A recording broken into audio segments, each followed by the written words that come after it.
มันก็กระจอดไว้มันเหื่อยอ๋อนี่เหื่อยมีได้หรือเนาะก็ขายมอ่ะมันเอ็ดเพลืออายม ฮะ มัน เลื ต อเราอะไรคือกิลีนมันนั่นนะไปเอามา ำ เล ไม่ ย ได้ถึกเลข ไปเอามามือนี้นะไง เพราะว่า เอามาเลย โอ้ยเปิดเด้เอาบังน้อยเนาะ อ โอเคบ่เป็นหยัง มาเฮือเลยฟังน้อยกัน สิเริ่มมันยังบ่เปิด ประเต้นเปิดดูประตูนะ ประตูห้องเช่ามีรองเท้าสองคู่ตำเพื่อตำบักหุ่งนะโน้ตฮะ เจ็บ เพื่อตำบักหุ่ง เล็กไปกิน เอ เดียว อไป ไม่เอาได้ดิพักนึงนะ เอารถแบ่งเอาของแม่บุ้ม บอกอ๋อ เอาอันนั้นมาให้เขาแน่ เราเนาะ บังน้อยไปพักผู้เลออันนั้นน่ะ พักกุ้ม ขม กุมแม่บุ้ม ถ้าเราไปสิเลออายุ ก็จะไปยอดน้ำกุด ไปเอาเรามาให้เขาไปก็ยังมาจ้าดอกมัน เดี๋ยว มันขอกินตั้งแต่ถือเลขกูบ่โอ้ยกันกินเลขเบิดแล้วมาขอเฮ้ยเซ็งได้น้องอายมแม่นบ่เชื่อความรู้สึกจะละกรรมมาสักโมง18 เนาะเด้อนี่เสิร์ฟประมาณชั่วโมงนึง โอเค จ้าจะถือเลขเด้อ มานำเพลอ เป็นน้ำเลยเนาะ เจ้าว่าคอยเป็นเพ้อเดี๋ยวนี้คอยรับปากแล้วก็คือรับปาก เมียนแนว เงิน มา คอย เนี่ยมากินปะเต้นมาไหม เอามาดูตำบักหุ่งนะเล็กเล็ก นี่นี่ เอามาเบิ่งโน้ตวิอันนี่กูชื่อมาให้แล้วได้ นี่นี่ บักกอกนะ ฮะ บักกอก เริ่มกรอบอะไรเริ่มประกอบนะ มีมีอะไรมั่งไหมอยู่ในนั้นนะ ต้องอดใจฮะแต่ ลูกโลเนี่ยซื้อมาแล้วก๊อกแก๊กเนี่ยปลาตำบักหุ่งคนโสดตำได้อันนี้นะ คนโสด คนบ่มีเมียทางเบิดอันนี้มีคนนี้มีคนนั้นมีคนนี้คนนั้นบ่มี ผมก็ยังไม่มี คุณยังไม่มีเมียเหรอ ใช่เหรอ ยังมีน้อย โอ้นี่เล็กเด้อเป็นคนตำเด้อใส่โสด เข้มไปเลยว่ะ ไม่ยังอันนี้แบบบรรทุกแล้วเล็ก สุกแล้วกินรส คือเรือมงแท้ซึกพัดบ่ค่อยแน่ใจว่าไปเอาปลาหมึกมา สุกแล้ว เพื่อเอามา เล็ก มันทุก รถ มัน สุก นู่ เหรอ เฮือนมันไปเอาปลาหมึกสิเลยมันโดนบัดมือบัดเว้น ป้นเอาแถวแคมทางเลย โอ้ย มันไปซ้อนเอาแต่หวยสมมติ ว่าปลาหมึ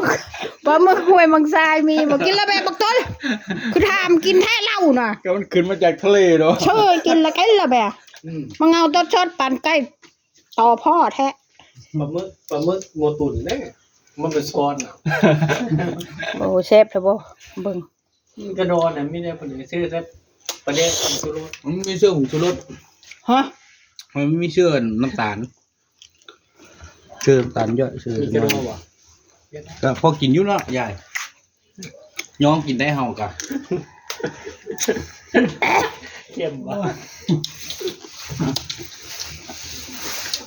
มันนาวใส่บ่แม่น เฮ้ยไม่มังนาวเหรอ มีแต่มะนาว มึงเต็มมักนาวมันเหรอจองหน่วย อืม คือมะเขือตื้อ บักเขือเคยสิเลอเว้าบักอันนี้ ร้อนมะเขือค่าย มะเขืออึก อืม มะเขือค่าย ให้บักตูนแน่ มะเขือค่ายบานค่อยนะหอมมะเขือค่าย มันจะต่อเต้าตายซากเลย หอมมะเขือค่าย มาแล้วทันช่วง จอมกวน จอมกวนคนจอมกวนบ้านกกอก กินมือของก่อน เบื้องหน้าเนี่ยนะ ไอ้ปวดมีไฟมี เจ้านั่นล่ะ ไอ้กามี บ้าคอยนี่กล้ามีเรื่องเจ้า เพื่อนละกล้ามีน้องจะคอย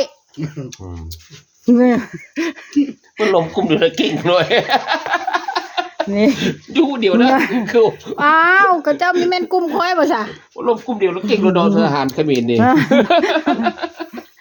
ที่เราก็เตือนนะ โอ้ยมันไปยอดน้ำกรดเลยได้ ทางไปแล้วบ่ที่เราไปโดนเราก็เราก็เยอะอยู่ บักเลขได้ตำอันนี้ เนี่ยทำมันหนาว โอ้ยไปหาไปสั่งมาโทรเบิดเลย จับดู กินนะข้าวนี่นะ มึงบ่ได้กินข้าวเบิดปีบักเลย ให้ก้อนอาหารเขาไก่ก็ตอนมันเอ็ดโกซางอยู่ตามซื้อทก ใช่เลย ไม่ได้ทกผงชุดปกติ เล็กอันนี้เอามาชิเลย เฮาเฮา ชื่อเรื่องมีได้แล้วบนที่เท่าเหมือนช่อง5 บาท นี่เขาได้3 ปีที่แล้วเขาเพิ่งเลือกเรื่องเรามา3 ปีที่แล้ว มึนนะไปจังให้ผมคือรถมันหน้ามึนเมียนี่จาก มีป้ามันมียิงกัน ชื่อเรื่องนี้ มีป้ามันยังสักคนเลย แม่นบ่มีพายเอาเลยคิดฮอนเมียทำตายว้าวตุนกินนะแม่ กินแม่พุทธโทกินเมื่อเดือนให้ได้นี่ เอาเลย บ่กินเมื่อจะให้ได้ ป้าแดงเงินค่อยแซ่บอ มี ยู่ อะ ละ ไรบ่ แซ่บค่อยชื่อมาเจ้าบ่เอิ้นเอาไหม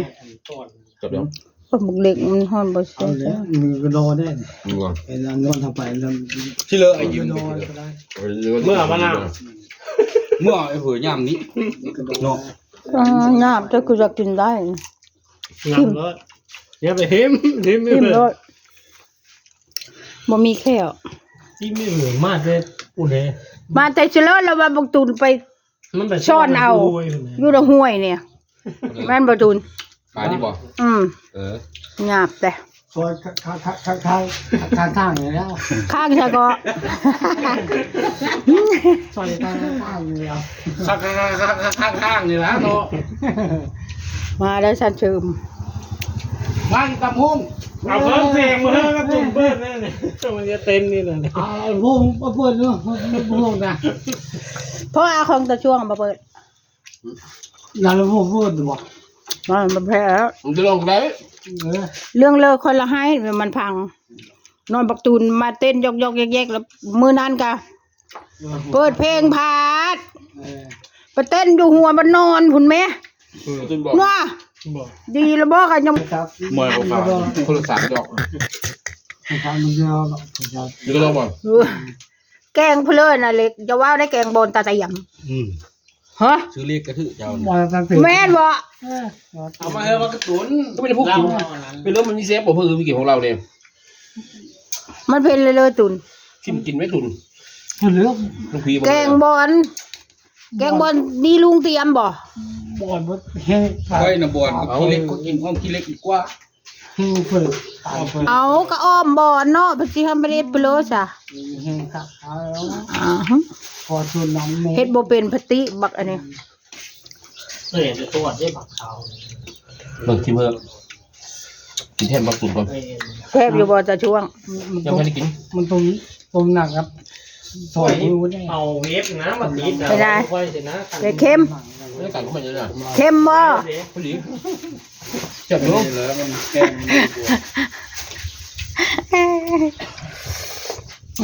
น่าเชฟ ไอ้พี่บ้า ในการอยู่ใหญ่ ส้มตำซื้อมาทำไม ส้มตำวัยรุ่นตำนะคะ อันนี้นะนี่ปลาหมึกก็เป็นตูรูดโอ้ยนายดิโอ้ยน้ำลายเยอะ คือมี